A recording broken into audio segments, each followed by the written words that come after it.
Pura. So Namaskar and good evening. Honorable dignitaries, Director General of the Institute, staff and the students present over here today. I am immensely delighted to be here in one of the most elite institute of the Kingdom of Bhutan today.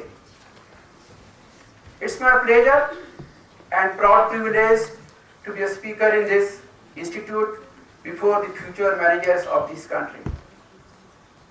Let me express my sincere gratitude before I begin my presentation on key to organization success. The professor was suggesting me to sit down on the chair and do it, but I am being a hardcore trainer. I prefer that I will not sit down because in Sanskrit there is one verse which says that people who sit down comfortably, their destiny sits down like that. And the people who walk, people who run fast, their destiny runs fast. So I don't want my destiny to sit down and relax, so I chose to stand up. Okay, so the presentation is on the theme of key to organization success. And it is planned for 45 minutes approximately, followed by 10 to 15 minutes question answer. That's right, correct? So maybe during the process, there could be 5-10 minutes here and there. I think that is all right, okay? So should we start?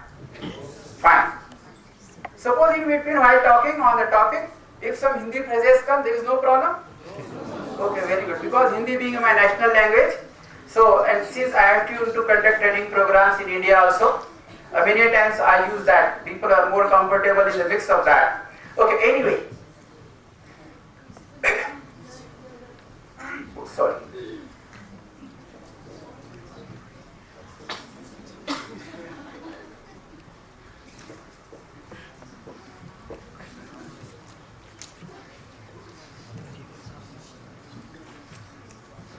There seems to be a problem. Okay. Let us start from here. So basically when we talk of success of the organization, all organizations, whether they are private, they are public, or they are a partnership or private and public, whether small scale, medium scale, or large scale. Definitely the definition of medium and large scale industries in Bhutan compared to India is totally different. Like the organization I was working lastly before I got retired, the total employees working in my organization were 5 lakhs. But here the definition of large organization is quite different. So many times our references we have to culturally match. So every organization wants to be successful, but successful organization does not necessarily mean the organization is doing the excellent work. I would like to pick up this thread from our own, the great father of the nation, Rashtrapita Mahatma Gandhi, who during his different process, and specifically my experience with truth, famous book written by Mahatma Gandhi, at some points he has mentioned these 7 domains of excellence in any industry. It's not an industry exactly, an organization. It could be manufacturing, it could be service industry, it could be academic institution, a university or institute like yours here. So it says that strategic focus has to be there in the organization, the first and foremost for being a successful. Second, it talks about the customer value.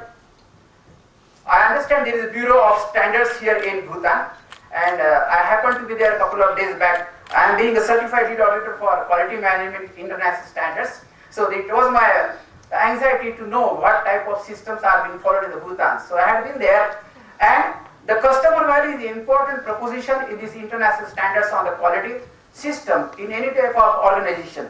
The third talks about the leadership and team performance. They have clubbed together, Gandhi clubbed together both the things. That is performance of a team as well as leadership.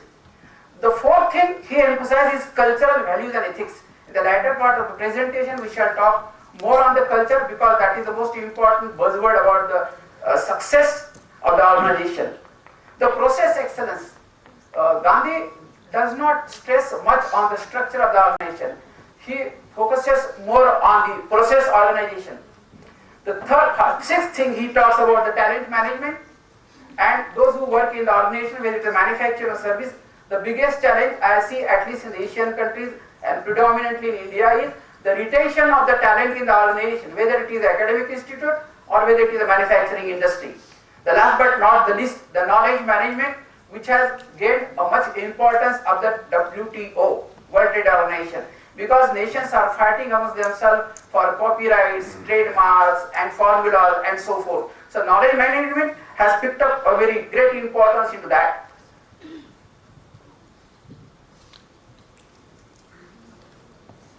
Can somebody help there? It's not working probably.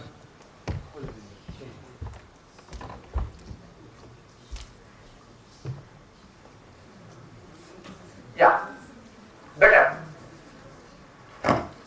Click once. Yeah, performance depends on two things, means and ends. Unless you have designed where you would like to reach. So there are three important things which are emphasized in this. The first is the executive leadership.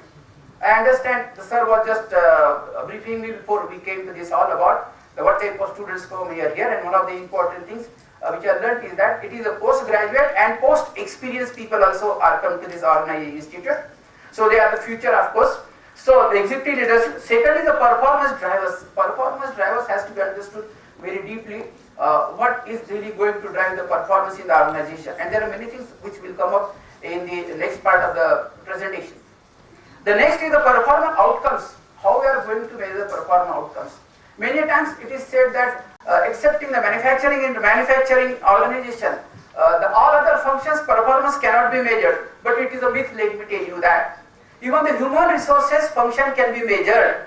Because the organization which go for ISO 9000 International Quality Management Standards, so at that time the certifying auditors, when they come for a certification, they definitely ask for the measurable outcomes of the human resources. You have conducted programs, what next?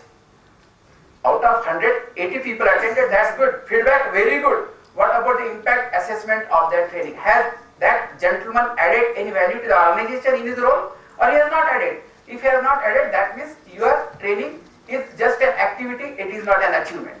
So, the performance outcomes is also one of the important thing in it. Next. Let us look at the one data about the Wall Street model. What is being followed mostly in America a few years back, but let us look at it as a case study. A business is just a collection of assets. When we shall go to next slide, you will find the difference between two models. So a business is just a collection of assets. It can be bought, sold and subdivided. Third, there is one real bottom line. All organizations talk, which are commercial organizations, profit-making organizations, they talk of the bottom line all the time. Success is defined only financially. So those financial wizards in our organization, chartered accountants, they talk of balance sheet, profit and loss account, what is the current ratio and what is the CAGR, compounded annual growth rate is what is of the organization. So they talk of that. Customers are source of revenue. So there is no more importance to a customers than the revenue. Employees are interchangeable resources. The employees or human resource, what we talk about, they look at is resource which is like all other resources which are dead resources. The organization is an apparatus, a set of processes, that's all. It's owned by the management, the concept owned. Some of you who have gone or will be going for the legal education, they will come across this phrase very vividly over there. What is the ownership? A performance is caused by the management, which is really a myth, it is not a reality. Next. Now let us see this emerging model which has come into America after this Wall Street model. A business is a living enterprise. It is one of the most important change in the thinking pattern, that it is a living enterprise. It is more than the sum of its parts. It is more than the sum of its parts. There are multiple bottom lines. Success is multidimensional. Success is multidimensional and not only a vertical or one unidirectional. Customers are solution seekers. Customers are solution seekers. So you have to make your customers partners of your business. And at least from HR, it is expected in the organization that they should be strategic partners of the business. They should not a stand-alone process, but they should become strategic partners of the organization.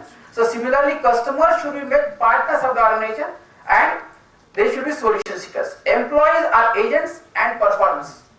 Agents, I mean a change agent. If time permits, we can talk on that later. Organization is a complex and adaptive system. It is not very simple. It has multiple stakeholders. Normally, I will talk from the perspective of Indian law, wherein a public limited company is a company wherein the ownership of the company is being issued to people by way of issuing of the shares.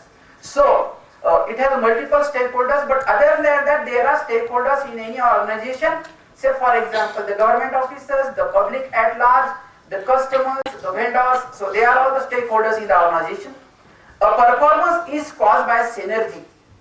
Performance is caused by the synergy. It's very important in this model. Next.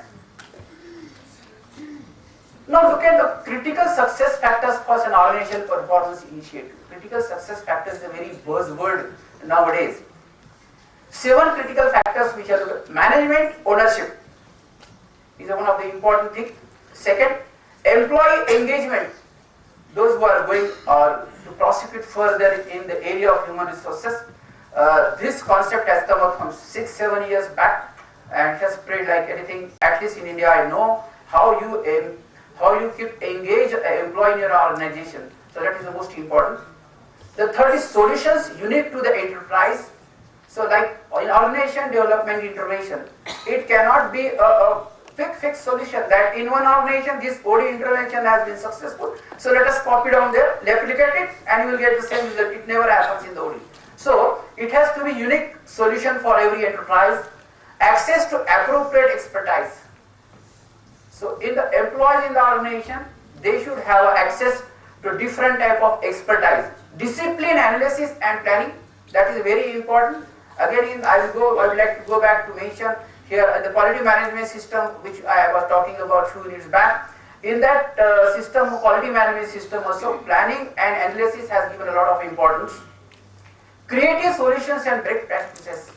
Creative solutions and best practices. And normally, it is so happen that when a student comes into a school, then from that time parents starts teaching him that if you go to a school or if you go to a college or you go to university, don't question. They are good people, they are respected people, so you should not question. So in a slow process, all people, all those students when they grow up, they forget the art of questioning. And then what happens? The art of questioning, once it seizes the creativity or innovativeness, that is being suppressed. So it's a good, one of the good books. I would advise you to read. The name of the book is Games People Play. The author is Dr. Eric Berne. It's one of the wonderful books, and you will love to read that book. And then in that book, you will understand and appreciate what is the importance of creativity and innovation in a working in any organization. The flexible management of the processes. In olden days, there were fixed departments, there were watertight compartment. This is a manufacturing, this is a finance, this is a costing, this is a material, this is a marketing, this is a legal, and so on. But in today's situation, where there is a tremendous pressure on every organization, especially those are profit-oriented or commercial organizations, the important thing they talk about day and night is the bottom line. So how much profit is burned? In such situations, a person has to be a multi-skilled person. He should be in a position to adapt to different type of expectations by the organization. So today he may be a marketing manager, and maybe after 6 months time or 1 year time, he has to take up the responsibility of some other department. So that flexibility and adaptability. So flexibility in the management is one of the important critical success factor for any organization. Next.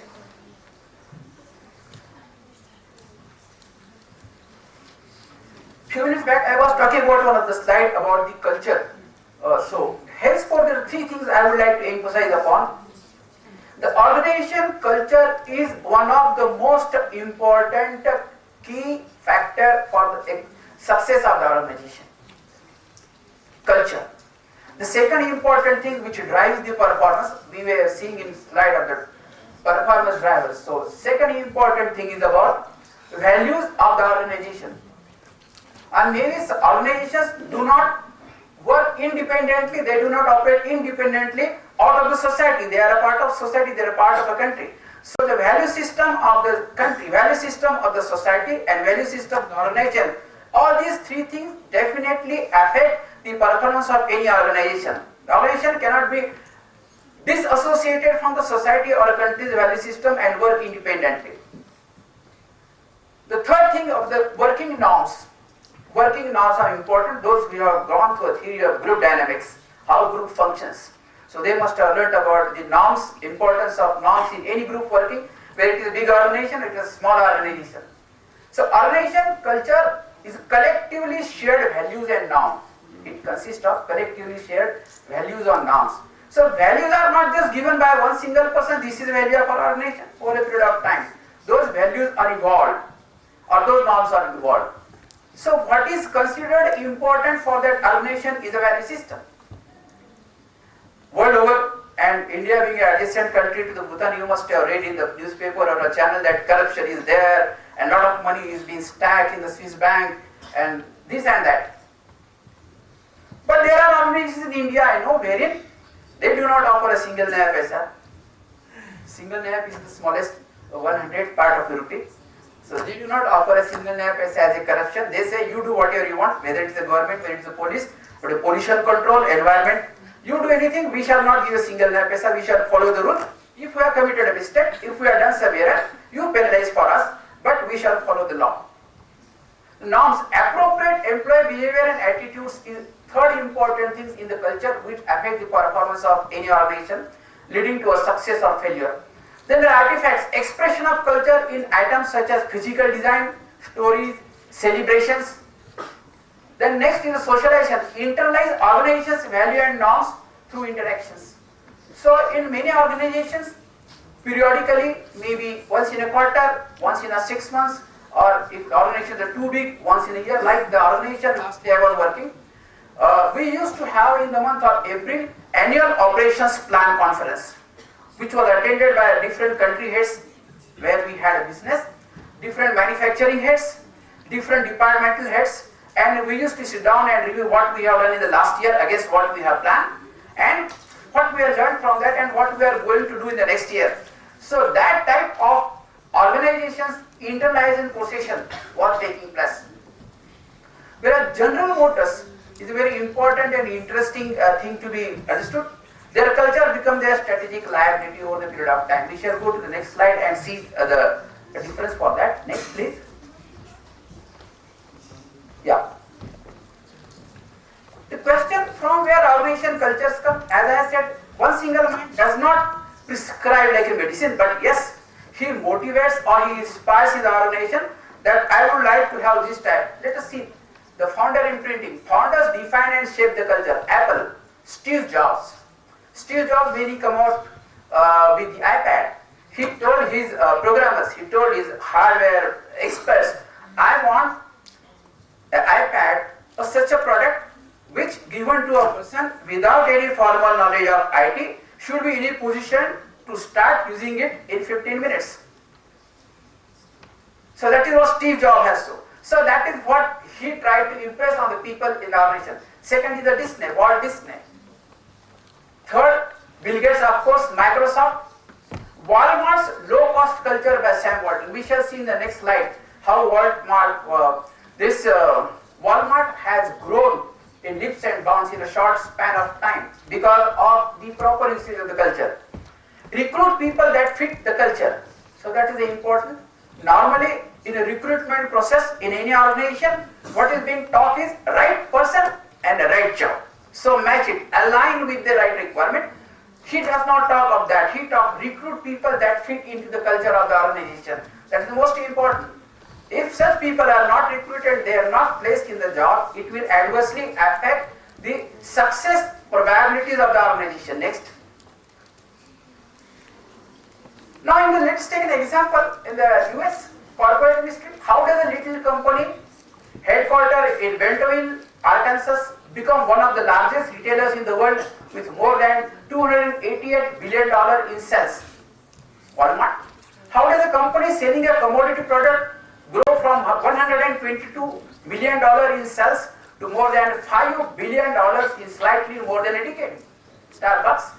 How does a company retain its vitality for more than 100 years? General Electric.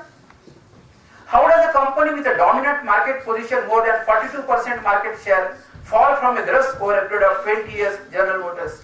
This is all because of the cultural aspects of the organization. They help organization to grow faster. But every organization, there is a life cycle of an organization. There is a life cycle for every product. It cannot remain like a stable land.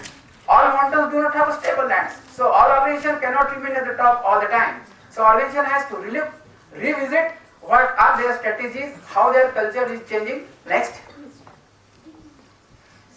Now what happened in the Europe? Let us look at the other picture of that. Why have the acquisition by alliance worked well, while the acquisition of Baskin Robbins and Duncan Downers by allies Domecq experienced difficulty? What caused Reuters to lose its dominant market position? What does the Movenpick website just mentioned Will Prager adds its history, while Disney has an entire Walt Disney Family Museum on its website? So these are things we have to look into and understand the relevance of that from the point of view of success. Next. The answer is corporate culture. And the corporate culture is such which is invisible.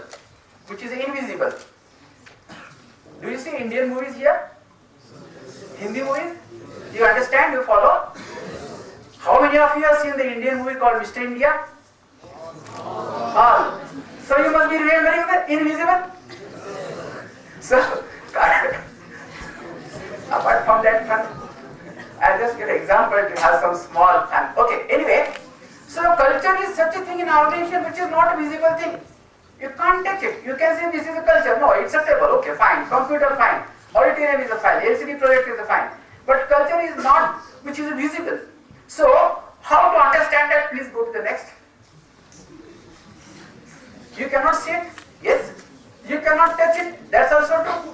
You cannot taste it. That is also true. You cannot hear it. That's also true. And you cannot smell it. So, if we cannot with all five senses given by the God to perceive anything, how we can perceive the culture? That's the big question. Next. Yes. But it is there, and although it is invisible, it is a fundamental reason why some organizations are successful and others not over long run. That is a fundamental thing, the culture. Next. So our purpose, what is the role of corporate culture in our nation's success? And corporate culture does not mean, I am not referring to a manufacturing organization or a service industry. I am talking corporate word I am using here from the point of a professional approach for managing the function of an organization. How can we measure and manage corporate culture to utilize it as an organization asset? Like a goodwill of a company, for example. Goodwill of a company is nothing. You can't see. Yes, you have building, you have cars, you have plant, you have machinery, everything is okay, fixed asset. A chartered accountant can certify you are having these many fixed assets. But the goodwill of the company cannot be measured, it cannot be seen, but it does have a reflection in the balance sheet. Similarly, the corporate culture is an asset of an organization. What companies manage corporate culture well? What are some of the significant differences in culture in US, European organizations or Asian organizations? Next. I would like to take 2 minutes over here and share with you one very disastrous accident took place in US a few years back of a Korean Airlines.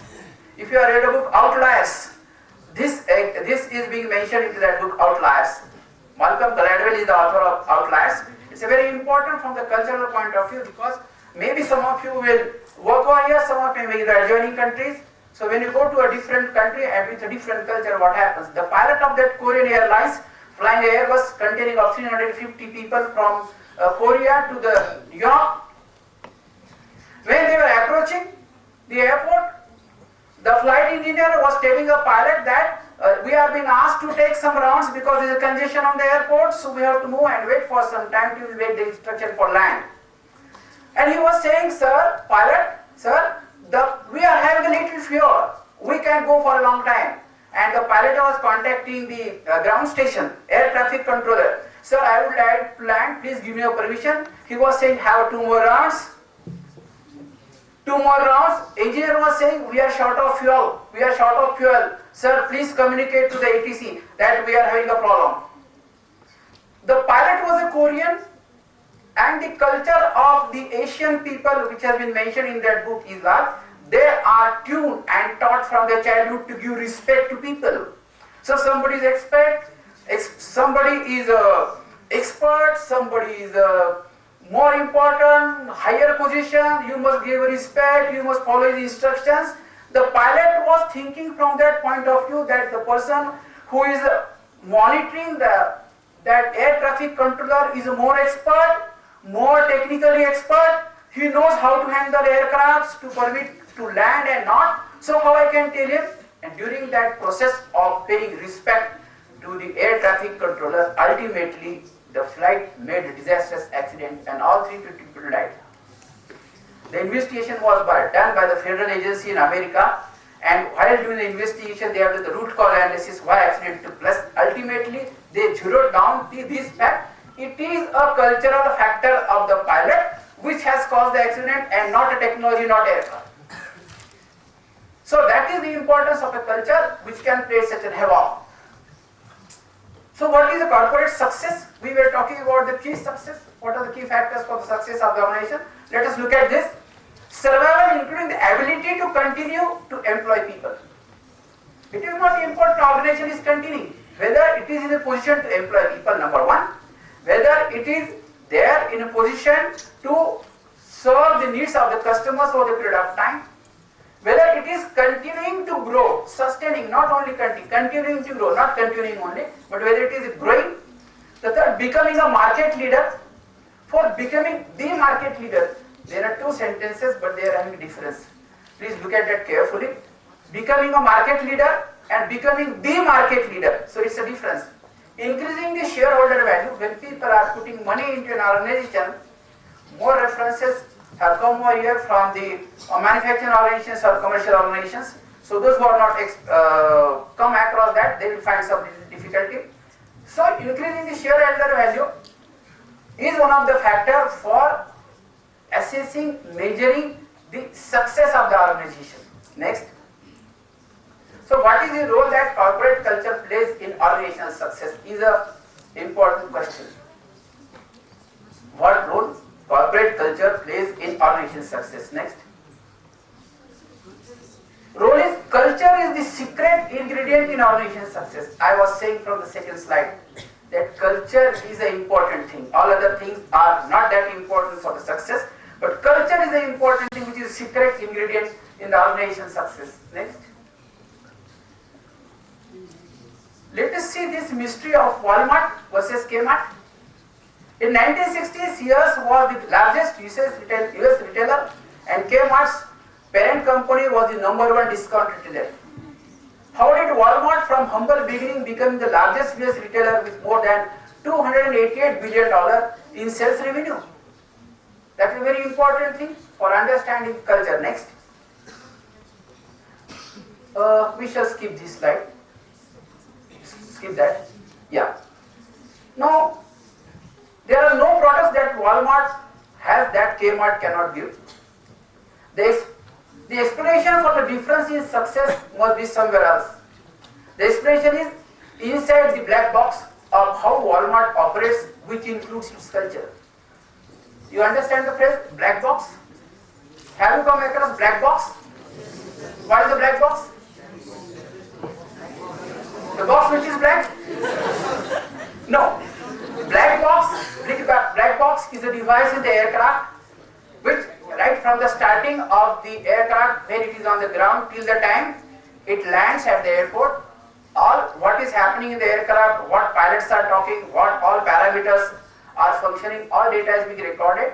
So in case of any contingency like an accident, the data can be taken out and analyzed to find out the reasons why, like which has happened in the Korean aircraft accident in the US. The black box fortunately got, and after that analysis they found that there is no technical snag, there is no problem about the maintenance, petrol, anything, but it was only about the culture. So that is the black box we are talking about. Next. Two key dimensions of Walmart way. Respect for the individual is the first in the Walmart how they have grown. Respect for the individual, irrespective of his level in the organization, irrespective of his educational background, irrespective of his socio-cultural background, every individual in the organization must be respected. The second, focus upon the customer. Focus upon the customer, because it could, a customer, you think from the point of view, suppose we are talking about the educational institution, who is the customer? Who is the customer for education institution? Anybody? Who is the customer? society at large, the first customer. Second, the students who are coming to education institution or a university or a college, they are second. Third, parents of the students, they are the third customers. So those are the customers. So whether any institution or a university or an institute, whether they are focusing on the customer, what customer require. And currently in India, almost all universities in the state which I come from, a Maharashtra state, of which capital is Bombay, as you know. So there, all universities have been asked by the government that you have a continuous interaction with the industries, whether they are manufacturing, whether they are service industry or health related industries, hospitals. So you get in touch with them and ask them what they require, and you redesign your curriculum accordingly. One such similar exercise is going on. Coincidentally, I am an honorary director in one of the 300-bedded super specialty hospital in Aurangabad, a place in Maharashtra. And new health minister of India, he has written to our hospital that we are thinking to revise some health related policies. You are being a 25-year-old hospital, we would like to have some inputs from you. So this type of interaction from the customers, that is whether it is a university or that is going on, and accordingly universities are redesigning the curriculum of different courses. Next. How does a company producing a commodity product, coffee, grow so rapidly to become the market leader? In 1993, Starbucks had 122 million in sales and 220 stores. In 1994, when they had $165 million in revenues, Starbucks set the goal to grow $2 billion in revenues and 2,000 stores by the year 2000. So in 6 years' time, Starbucks has more stores in California than all of its competitors combined have throughout the years. So that is the impact of the culture. Next. Starbucks success is not just about coffee. So let us understand what it says. The real reason for Starbucks success is its culture, which is invisible to the outside observers. Howard Schultz says that when people ask him to tell them the reasons for Starbucks success, he tells them something that they are surprised to hear. The most important single reason for Starbucks success is its people. It reminds me one Sanskrit 4 lines. I will translate for you. But every person who is going to become an entrepreneur, who is become the head of the organization, who is going to become a human resources manager, it's very important to understand. It says that Amantaram aksharam nasti mula manoshtam ayogyo purusho nasti yojakas tatra durlabha. There is no alphabet from which a mantra cannot be made. There is no alphabet from which a mantra cannot be made. There is no plant from which a medicine cannot be made. And there is no useless person in the world. What is required is an entrepreneurial skill and expertise to understand which person has what potential, where it can be properly utilized. So nobody is useless. He may not be very appropriate for this job, he may be appropriate for other jobs. So skill lies in the person who manages the organization to find out the potential of the person and make use of it properly. So it is saying the same thing over here. The most important single reason for Starbucks success is its people, not technology. One of Starbucks' core beliefs is the way we treat our people affects the way they treat our customers and in turn our financial performance. ISO 9001:2008 Quality Management System International Standard says that unless you satisfy your internal customers, that is employee in the organization, you cannot satisfy external customers. Forget that. So first focus on internal customer requirement. So if we try to analyze, many of the institutes in India have gone for certification for ISO 9001, and there they have been asked that interdepartmental expectations in the university or institute like yours, understand what are their internal customers' expectations. If you understand and fulfill those internal customers' expectations, only then you can think of satisfying the external customers. Next. IBM core values. IBM is a big company, international business machines, you must have heard, all of you? Yes, good. So, respect for the individual is the first value of the IBM. Second, excellence in customer service. Excellence in the customer service. Third, excellence in everything we do. Excellence in everything we do. So Kaizen philosophy. Have you heard of Kaizen? Well, Kaizen you have heard? Kaizen? No. Zen you have heard? Zen car? Maruti Zen car? Yes. So what is the meaning of Zen? Why the name Zen is given by Maruti? Any idea? Maruti 800 was the first, came in 1980s, then they came with the Alto. Then they thought that 800 and Alto is not satisfying requirements and desires, so we should do something better. So that improvised in the model, and they came with the name Zen because Zen word, which is Japanese word, it means better. It means better. So Kaizen is change for better. Kai is a change, Zen is a better. So change for better. So Kaizen philosophy says that whatever you do right first time and every time. Do right first time and every time. So these are the three values on which IBM is a successful. Next. Let's look at why culture is important. Culture influences the success of people in organization, not only organization, people in the organization. Research has indicated that culture is one of the 6 key strategic building blocks of successful organizations. Next. These are 5 key aspects of the culture we need to look at it. First is customer client orientation. Second, employee orientation. Third, performance standards and accountability. Every organization which is a profit-making organization have the performance management system. In India, education institutions are required to go for certification prescribed by University Grants Commission of India, which is called the NAAC certification. And many of the standards for that NAAC certification for education institutions are very closer to performance management system and the quality management system internationally. Openness to change and the company or organization norms. So these are the 5 key aspects of the culture in Indian organization. Next. We shall skip this. Okay. A framework for building successful organization and managing organization change. A successful organization cannot remain successful as I said in the beginning unless the organization is ready to change with the time. There are 2 types of changes we talk of. One change which is unexpected, you never thought of, you were not knowing the change will come, it has come. Then you react to it. The other type of change we are talking about is a planned change, which in behavioral science is called the organization development intervention. That is a planned change. You have envisaged from the records and the data of the organization what change is going to take place, and I want this change in the organization, so I am planning for the change, not waiting for the change to come, but I am planning for the organization.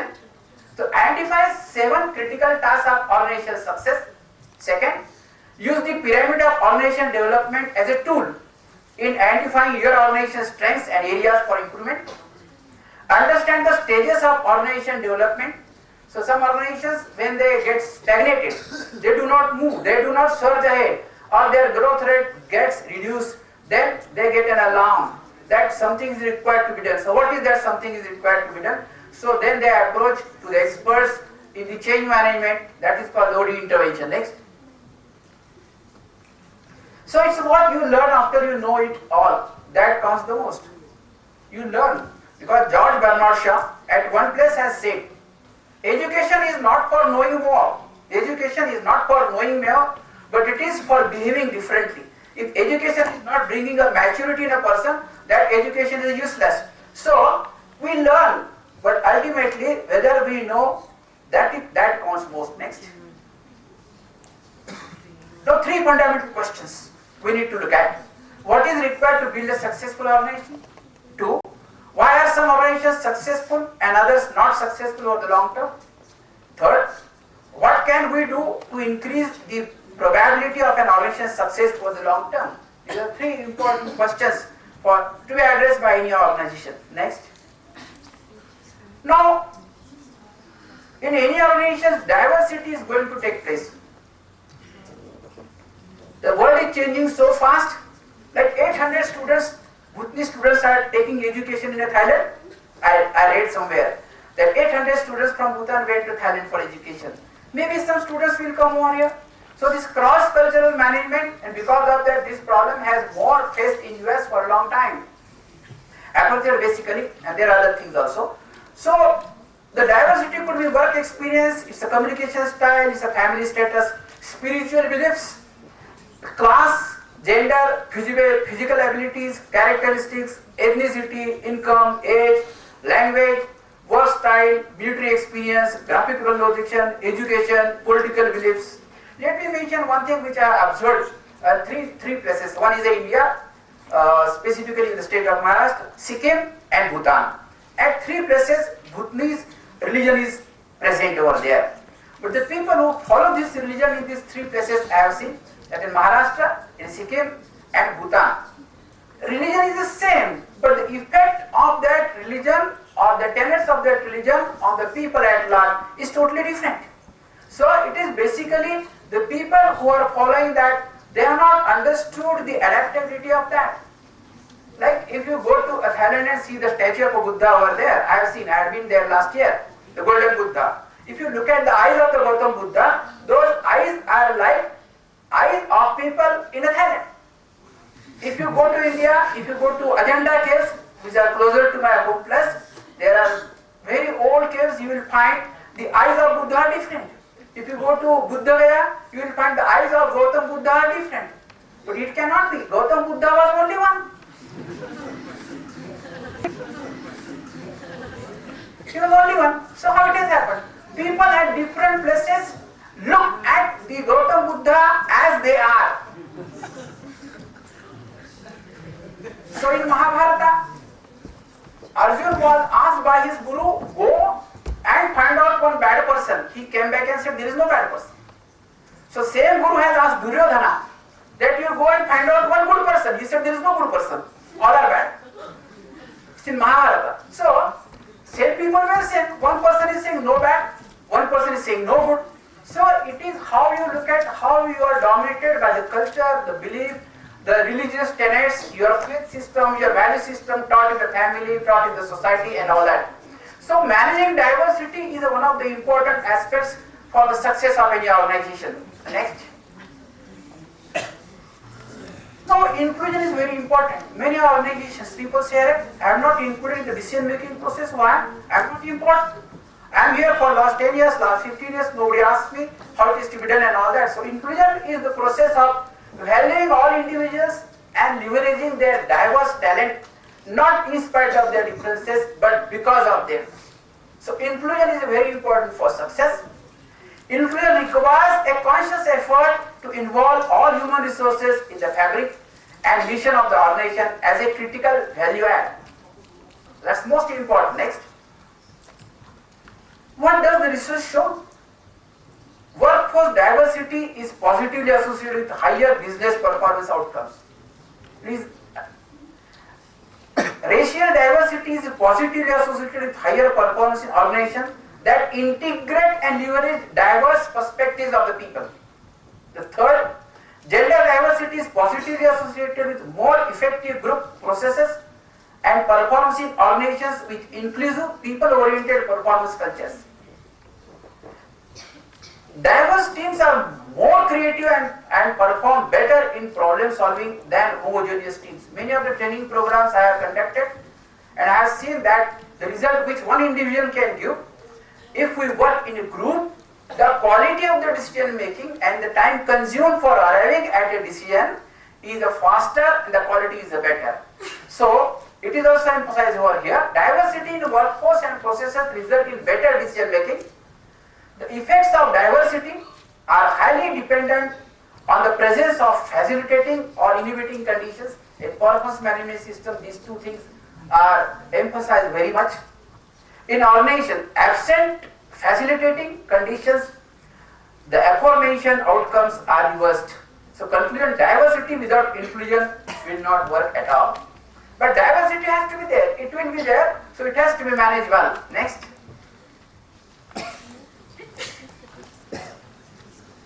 Workplace conflict result in 22 to 53% loss of productivity. Equal employment opportunity. Average average EEO complaint cost approximately $60,000 administrative process, up to $2,53, including settlement damages in US. 25 to 40% of workforce attrition rate and 5 to 20% in lost productivity can be attributed to poor diversity management. Turnover costs 75 to 150% of the replaced employee salary. And the biggest challenge, even in India, having such a big population, the place where I am staying, the population of my city is 25 lakhs. Is I think 4 or 5 times more than the whole population of Bhutan. And we have a lot of industries there. And I am a member of the National List of Postal Man, where we have 200 members in the same city.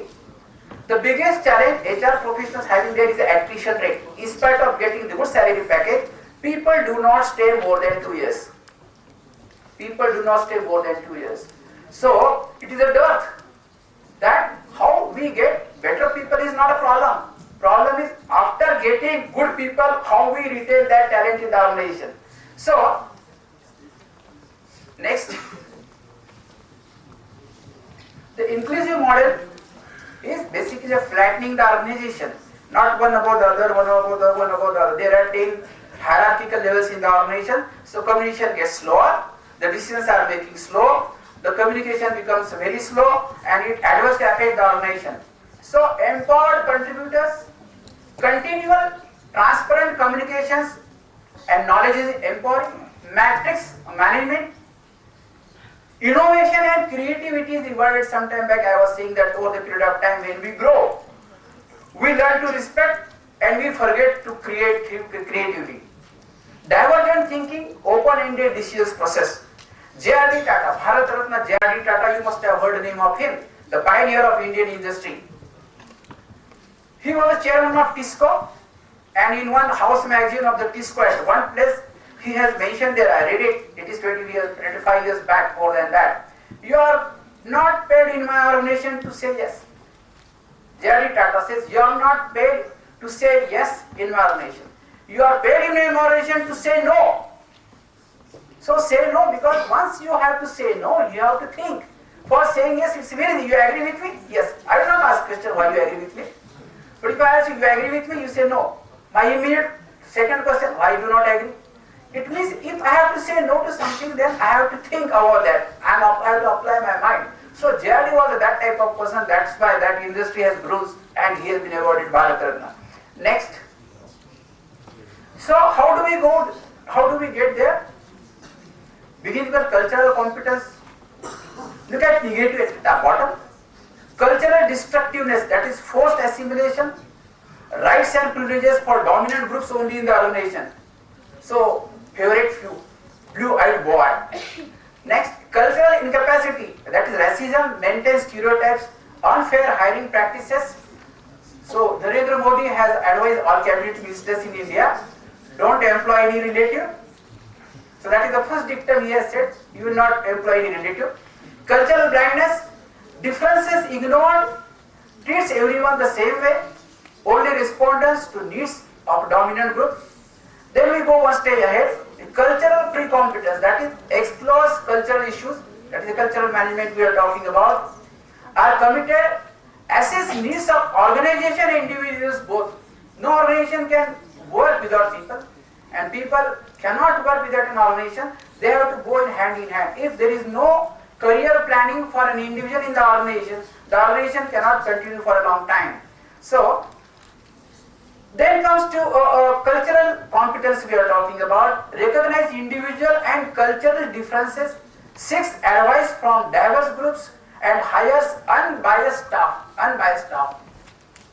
Smaller the organization or the ownership in the hands of few people, there it mostly happens that people are engaged, people are recruited and placed in the job because he knows me, he knows this officer, he knows this manager and so on. But bigger organization, it normally does not happen.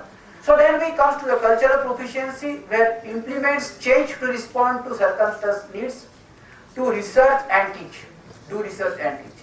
So the objective is to reach from negative to positive. An organization can succeed only if it travels like this and then ensures that the organization is successful. Next. Here we have 2 or 3. Are we in a time? Are we in time? Well time? Okay. So, how do we get there? We have seen the graph. How we can reach here is a natural question must have come to your mind. So, it's called business process re-engineering. So, recognize your bias, hard bias, impact analysis test, challenge assumptions. We are doing from last 10 years like this. Organization is working. We are earning profits. So, it's okay. So, if you continue to have your inputs the same way, you will continue to have the outputs same way. You can't expect different outputs with the same inputs. So you have to challenge the assumption, reduce confirmation bias. The third thing, open mind to new, untested notions, considered alternative. A manager who is not willing to take a risk can never succeed in his career. He has to take a risk. That is the most important elements of a good manager. Power and accountability must flow down. Flip the pyramid. Power should come down, not go up. Sharing power does not mean abdicating responsibility. I have authorized him, so he is responsible. So I am free. No. You cannot abdicate your responsibility by delegating your power to other people. Design process to yield more than one solution. Like in an army, when they have some mission, they don't go with the one plan. There are 4 or 5 different sets of plans in terms of contingency. If this happens, this. They do not come back from ground, from battlefield and go to a general and ask him, sir, aisa ho gaya, abhi kya karna hai? They don't do that. That will be disastrous. So they have to have alternate plans. Similar in organization, you should not seek one single solution, and that is possible only if you do not think all the time vertically. You have to think laterally. So Edward de Bono is the biggest person who emphasized the creative thinking and lateral thinking. And in our nation, for having a different and varied solutions with better quality in the shortest time, the most important thing is a lateral thinking and not a vertical thinking. Deconstruct silos. People are habit because they would like to be in their own comfort zones. I will do this. He is my assistant, he is my colleague, and this is 5 people, we work together. And if he is asked to go and work in different departments, he is very uncomfortable. No, sorry.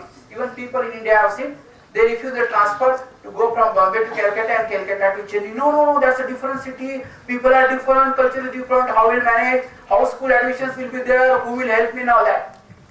So that is because people are having habit of remaining into a comfort zone. But if you really would like to grow, if you really like your organization to succeed and grow, you have to come out of your comfort zone. Leave away your comfort back. Only then you can do it. Don't fear creative tension. All constructive conflicts are always good in the organization. Align personal reward system accordingly. In some organizations, in olden days now, at least in India it is not there. In all organizations, performance management systems are well defined, well designed. At the start of the year, every person in organization, at least from manager and above level, the manager and general manager, vice president, they have pre-designed along with their appraiser what are the measurable 7-8 things he is supposed to deliver at the end of the year, which are reviewed quarterly, including where I was a vice president. I had such measurable key result areas identified by the managing director, and we used to have a quarterly review of that, whether we achieved, not achieved, achieving, on the way, some midway correction is required to be done. So all operations are going for that. As a result of the content-driven factor analysis, 20 FEB's atoms were mapped to the following 6 dimensions of the inclusion. Fairness of employment practices, that is rules and procedures for recruitment. Second, fairness of employment practices, performance evaluation. Inclusion, participation in decision making, inclusive management and leadership, information access and open communication. And information access does not mean that everything is required to be communicated. The things required to be communicated to people should be communicated. Things not required to be communicated should not be communicated. Integration of differences between the processes and departments is also one of the factors into the inclusion of that. So, synergy for high performance organization is workforce diversity and organization inclusion, and the equity. Equity, as I understood, maybe I do not know how it is been defined here. It is defined in the Indian Constitution is that all are equal before the law. It means equal should be treated equally and unequal should be treated unequally. That is the concept of equality in the Indian Constitution as declared by the Supreme Court of India. So it cannot, a 10-year boy and a 25-year boy should be asked to run 100 meters race in the same time. That is totally unfair and unequal. So all 10-year boys can run 100 meter in one decided parameter of time. All 21-year boys or 21 to 25, they will run 100 meters race in a particular time slot. So that is the fairness and equality which is being expected into that. Next. So who can be successful? Back to square one. The people who get on in this world are people who get up and look for the circumstances they want. Circumstances they want. And if they cannot find them, they make those circumstances. That is George Bernard Shaw has said so many years back. Not Peter Drucker. George Bernard Shaw was not a management guru. He was a thinker. Peter Drucker is a thinker, but it is quite relevant. Next. So by organization development, why what should be done? You can either take action or you can hang back and hope for a miracle. That's very comfortable. Miracles are great, but they are unpredictable. That is why Peter Drucker says that don't wait for a miracle to happen. That miracle will happen, I will get 99% marks in the exam. That will never happen. It can happen in the storybook, it can happen in the movie, that without a study, the hero just enjoy the whole year and the dead dog is still stands first. So that will not happen. So you have to take efforts for that. Next. So that's all. Thank you very much, which I wanted to share on this. I hope you are that particular company. So what we used to do at manager and above level, whether he is in Assam or a Meghalaya or Manipur or a Tripura or whether it is in Kerala, the southernmost part of country, he has to come to a corporate office, he is a manager, spend at least 2 weeks, and we used to take him to the all important functions of the organization, whether it is a finance, whether it is a material, whether it is a manufacturing, it is a human resources, it is a legal, it is a safety. He has to undergo that induction program at least for 2 weeks and to visit one similar site closer by the corporate office to understand how it works. Now it is the responsibility of that manager to be a leader for that site, because each site there are more than 3,000 people working on an average. So now he has to take the role of a HR manager for his project site and do the same thing. People joining over there, they are being properly introduced and inducted in the organization. In spite of these efforts, I am not saying that all people will think alike, because when all think alike, no one thinks very much. And we are not preparing or we are not manufacturing a robot that they are same way. Individual peculiarities will be there always in the organization to the extent that they are not adversely impacting the performance of the organization. Is the purpose of induction in the organization, which takes care of transmitting the cultural system of the organization to a person. But I am not claiming that in 2 weeks program to induction he will understand everything and start following that. Some of the things over the period of time, maybe 6 months, maybe 1 year, he will understand how things are being run in the organization. Hope I have replied. One difference between you and me is that you are an academic professor, I am not. So I may not be known like you. Whatever I am sharing with you, I am sharing with my experience in industry for almost 3 decades. I was in a human resources and some little inputs at IIM Ahmedabad, where I had gone for executive development program in OD and HR. But I am not an academician like you. So if I am not satisfied to 100%, please excuse me.